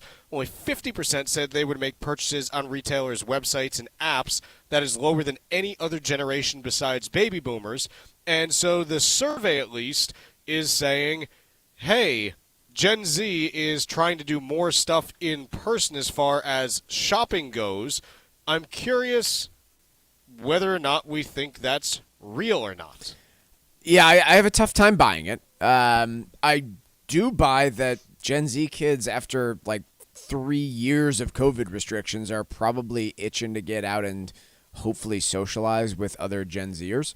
And the shopping mall was a key fixture in my youth, way to socialize with others and get away from parents for a little bit. 63% seems a lot to me. 63% just, I don't know if I buy it. Seems like a lot. The other thing, here's what I will say. There was a study that was done, I don't know who did it, it was a couple months ago, about Gen Z and their technology habits. And it was like something close to like 100% of them said they were like online on their phones like for the vast majority of their waking hours. Yeah. They also, as part of this, were like, hey, do you want to like not use your phone as much and not be as connected through social media?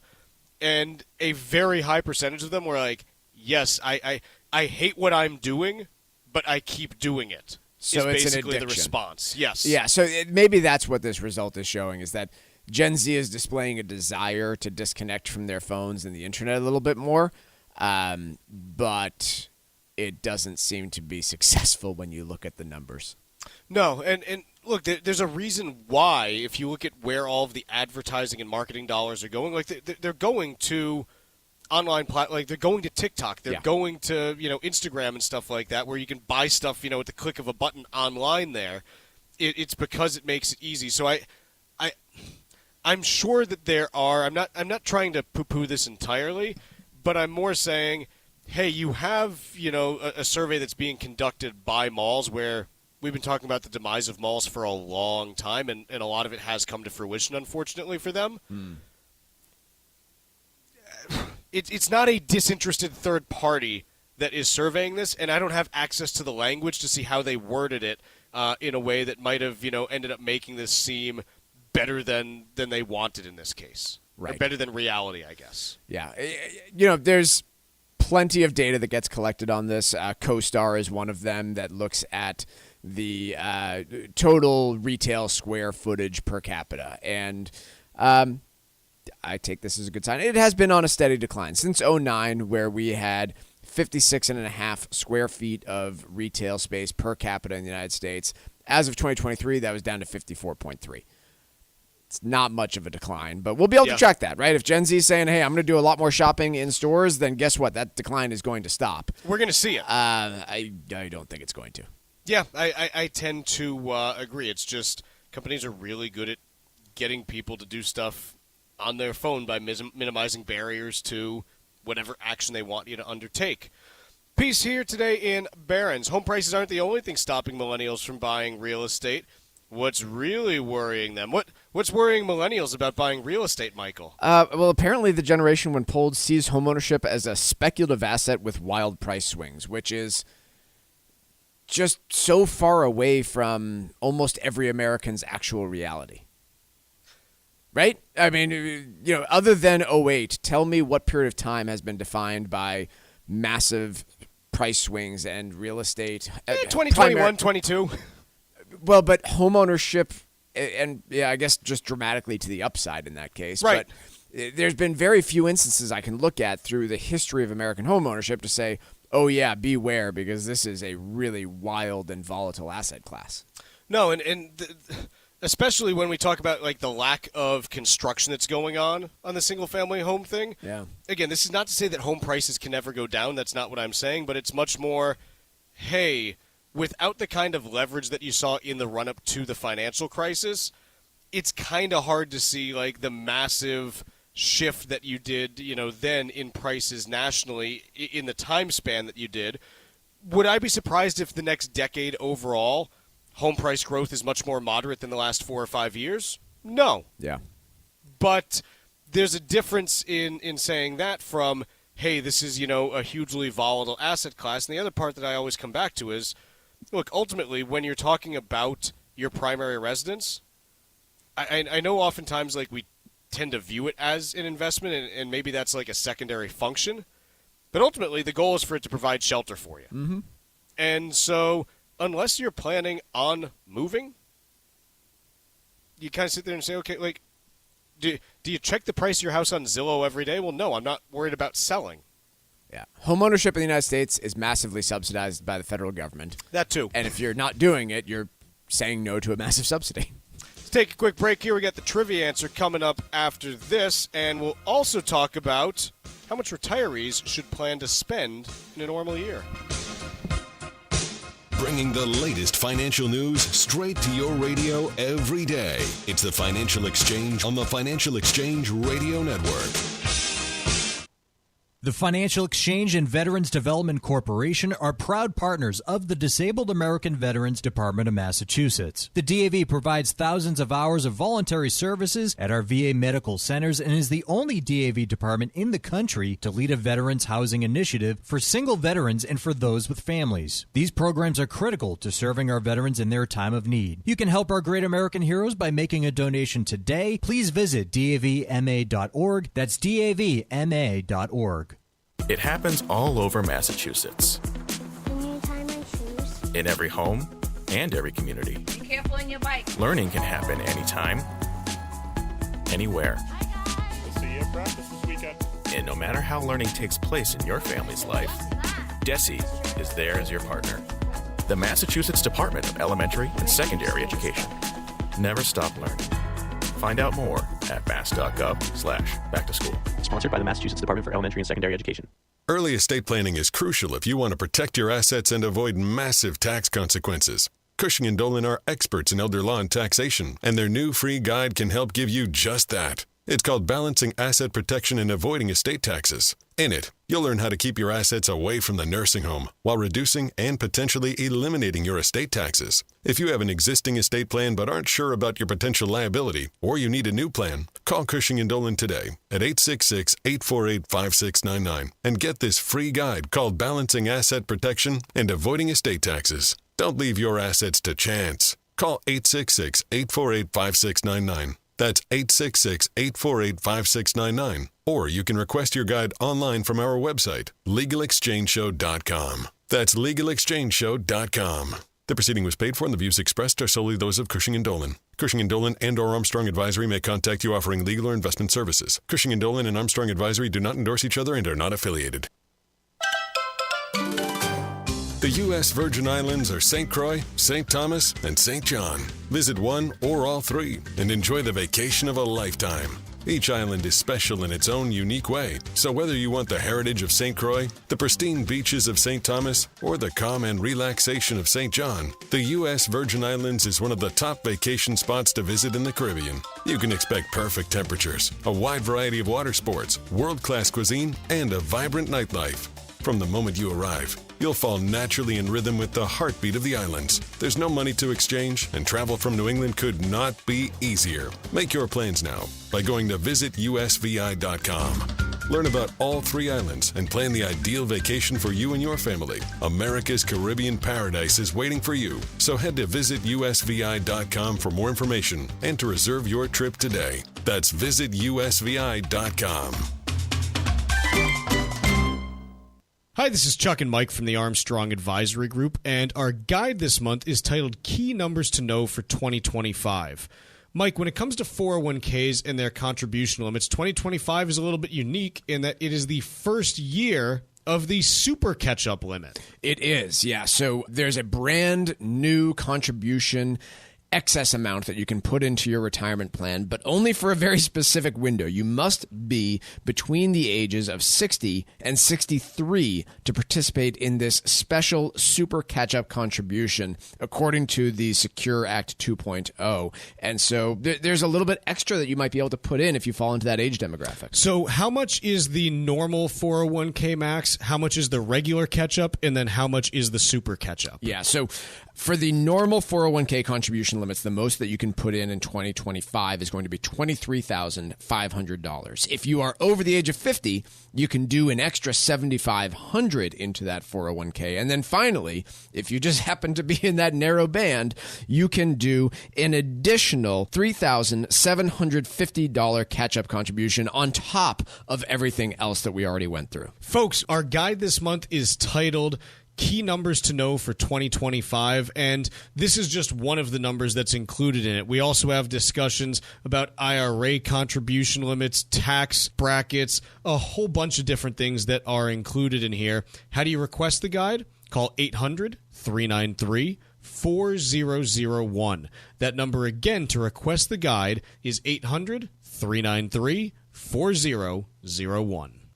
The proceeding was paid for by Armstrong Advisory Group, a registered investment advisor. Nothing in the ad or in any Armstrong guide is specific financial, legal, or tax advice. Consult your own financial, tax, and estate planning advisors before making any investment decisions. Armstrong may contact you to offer investment advisory services. Find daily interviews and full shows of the Financial Exchange on our YouTube page. Get caught up on anything and everything you might have missed. This is the Financial Exchange Radio Network. Trivia question today was, what is the name of the Grinch's dog? That'll be Max, of course. Ron from Holyoke, Mass. is our winner today, taking home a Financial Exchange Show t-shirt. Congrats to Ron today. We play trivia every day here on the Financial Exchange. See complete contest rules at financialexchangeshow.com. Mike, we got a piece here in Barron's. It's got the title, New Retirees Should Plan to Spend Less Than 4% a Year from Their Portfolio. The market rally is to blame. How is the market rally to blame for this, and is it true?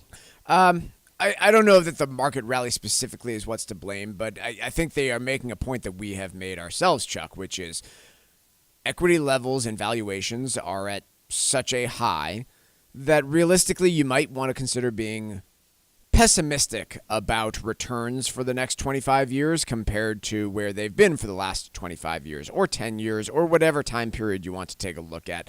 I think 25 years, quite honestly, is pretty difficult to put any sort of certainty around. So I think 10 is a little bit easier. But nonetheless, if you're a retiree today, your portfolio should be, a fair bit larger than just a few years ago based on how markets have returned.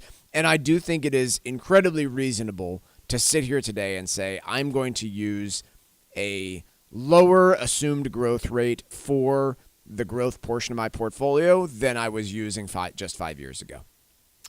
So Morningstar says, okay, like you spend 3.7%. Mike, in terms of how someone should evaluate how much they should be spending out of their portfolio on a percentage basis, what are some of the different factors that play into that?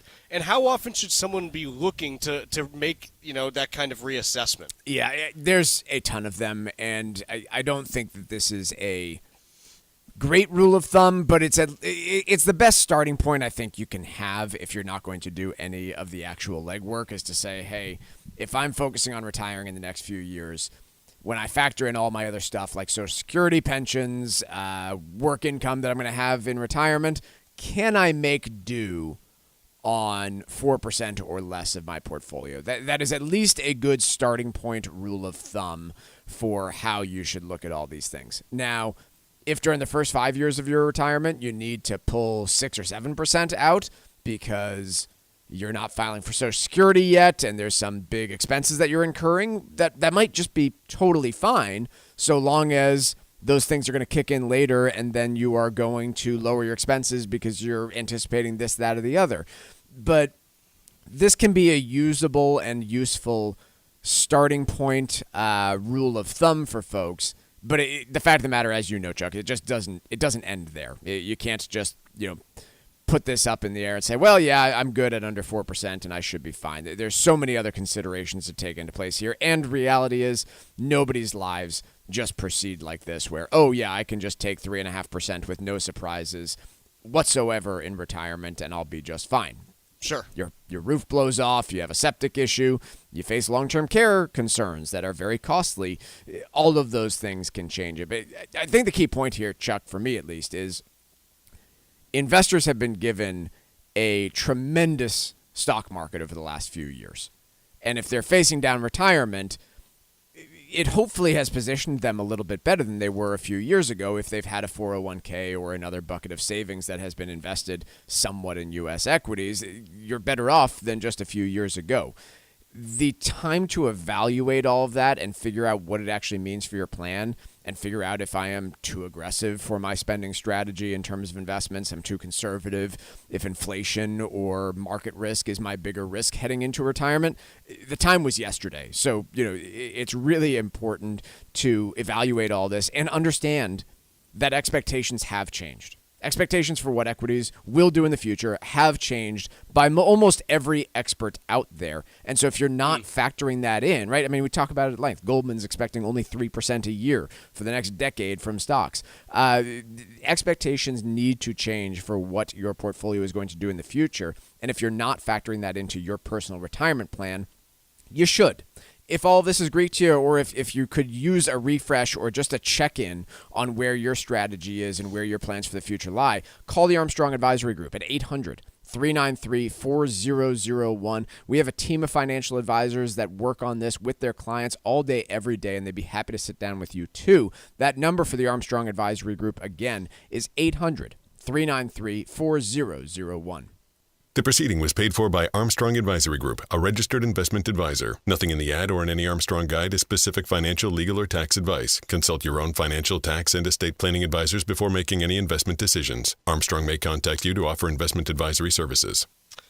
Mike, we've got a piece here from this from Barron's as well, and it's talking about the incoming administration looking to cut federal spending, and specifically the Department of Government Efficiency, which is not actually part of the government, and as such has no actual power to, well, really it affect federal spending directly in any way, shape, or form. But it's, this piece is asking, hey, what does the Department of Government Efficiency mean for Social Security? And my answer is nothing. No. Is that wrong? It seems about right to me. Certainly, Donald Trump has made very clear campaign pledges to not touch your Social Security benefits. Is there a bill that could come forward that would cut Social Security staff, the people that work in the Social Security office or in the back office responding to phone calls, which could lead to longer wait times and more confusion around Social Security? I guess maybe. I mean, I would put that as a firm maybe, but I don't think it's going to impact your income benefits. I'd also say, anyone going and running for office should be careful about making cuts to some of the most popular government programs in existence, Medicare and Social Security ranking among them. Well, I think the other piece is, Mike, do you know how many people work at Social Security? I was looking at the numbers on this. No. This is according to the Social Security Administration and their payroll, actually. They publish it every year because every government agency has to. There are 60,000 people working for the Social Security Administration right now. Okay. Do you know how many there were 30 years ago in 1995? I do not. 62,000. So they've gotten pretty efficient over there, huh? Well, here's the next place I'm going. Do you know how many people were on Social Security benefits in 1995? A lot fewer than today. 43 million. Okay. Today, it's 67 million. So you have 50% more people on Social Security today, and you have about 4% fewer workers at Social Security. So they've kind of figured out how to do the work. Now, let's say that you said, look, there's still too many people there. I want to get rid of half of them. Big number, and again, probably unrealistic because the work needs to get done. But you say, okay, I want to get rid of half of them. Mike, do you know what the average salary is for someone who works at the Social Security Administration? Let's go 72,000. 91,000. Okay. So higher than you thought. Yeah. Even if you got rid of all those people, not all of them, but half of them, you end up saving about $2.7 billion for the year. Mike, do you know what percentage of the U.S. budget $2.7 billion is? Just do the math for me. 0.005. Okay? Here's the deal. Unless you actually want to cut Social Security benefits, Medicare benefits, and the DOD, it's impossible to make a meaningful dent in the federal budget. You can do stuff around the edges. Like it's not to say that like you can't do some things here and there, but those are the places, along with the interest on the national debt, those are the places that you have the bulk of the actual spending. Yeah, and that's been my point all along. Is it's not that this type of work is unimportant. I do think that you should look at areas to make the government more efficient and cut, but approaching it in the way that they have and making promises like we're going to cut $2 trillion in spending is purely disingenuous. That's all it is. It's disingenuous unless you're going to get serious about cutting benefits to Social Security and Medicare and Medicaid. Well, or DOD. And by the way, there is a National Defense Authorization Act bill that just passed the House yesterday. $900 billion for next year. So we're not serious about cutting DOD. And I'm not suggesting like we should make some massive cut there. But ultimately, it's something where this is where the money actually goes. The stuff that like that everyone talks about, it's pennies on the dollar. And so if you really want to make the big impact on things, 90% of federal spending is not related to employment at federal agencies. It's related to money that we've spent, either in the past, or money that we're spending on people now, or related to defense. I don't really count the U.S. Army as like a federal agency. It's right. And I've said this before also. Look, we can talk about like procurement issues in the military until the cows come home. I'm all ears for that on like why we might overspend when we're, developing new weapon systems and this and that. But ultimately, you do not want the U.S. military to be efficient. It's not the main goal. The main goal of the U.S. military is to be effective. And those are two different things. You do not want to compromise effectiveness in the name of efficiency because you're not running a business with the U.S. military. It is serving a different role. And so I think we have to be careful with that. Now, again, those listening, you might be like, well, Chuck's just, enabling the military-industrial complex. And maybe I am. Very possible. Yeah. But Chuck's got Raytheon tattooed on his forehead, actually. I had that removed, okay, at great cost. But my point is, with the military, you have different goals. And with some of these other programs even, you have different goals than simply maximizing efficiency. You want to maximize the effectiveness of them. Or, look, if you don't, then you say, okay, like, get rid of the program. Fine, that's a perfectly viable view to have.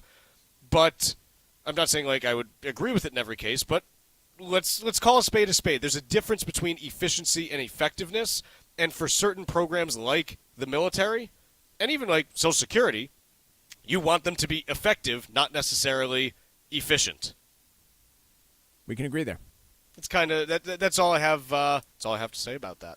Let's take a quick break. When we come back, let's do a little bit of Stack Roulette. Miss any of the show? Catch up at your convenience by visiting financialexchangeshow.com and clicking the on-demand icon where you'll find all of our interviews and full shows. This is your home for the latest business and financial news in New England and around the country. This is the Financial Exchange Radio Network.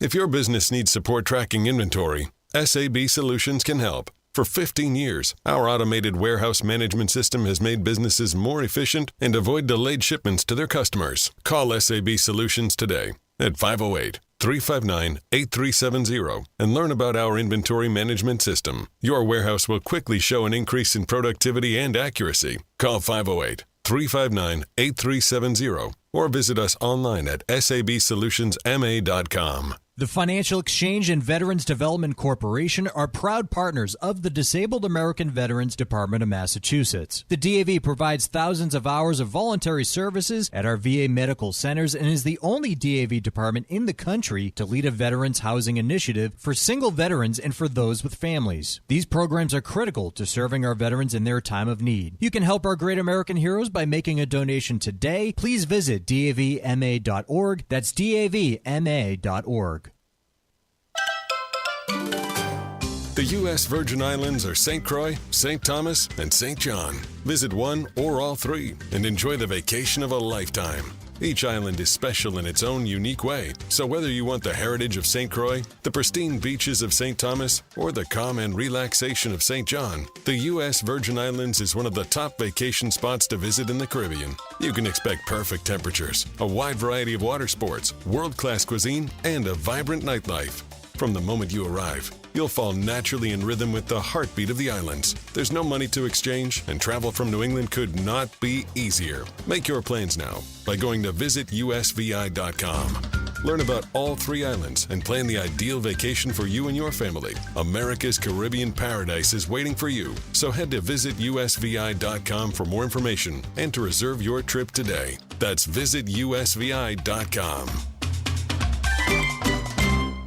Planning for later life is a year-round effort, and with the calendar about to change, there are several important numbers to understand as we turn to the new year. Hi, this is Mike Armstrong from the Armstrong Advisory Group. In our new guide called Key Numbers to Know for 2025, we'll discuss a variety of topics that may help you with your planning for the upcoming year. The guide focuses on many subjects, among them numbers related to retirement account income and gifting limits, Medicare Part B premiums, and marginal tax brackets, all of which are crucial to your overall planning strategy. Learn about how these numbers may affect your financial plan in 2025 by calling our office today at 800-393-4001. Ask for your free guide called Key Numbers to Know for 2025. That number again is 800-393-4001. The proceeding was paid for by Armstrong Advisory Group, a registered investment advisor. Nothing in the ad or in any Armstrong guide is specific financial, legal, or tax advice. Consult your own financial, tax, and estate planning advisors before making any investment decisions. Armstrong may contact you to offer investment advisory services. Did you outgrow your timeshare and now you want out?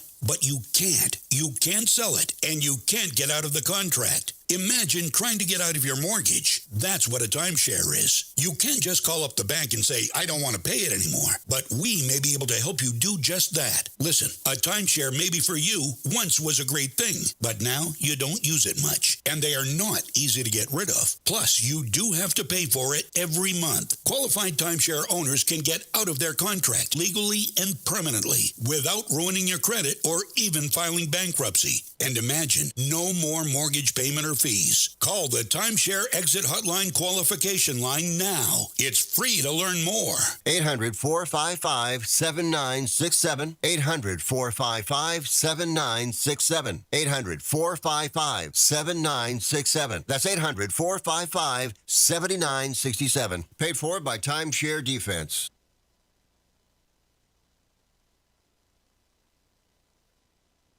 This is your home for the most comprehensive coverage of the economy and the trends on Wall Street. This is the Financial Exchange Radio Network.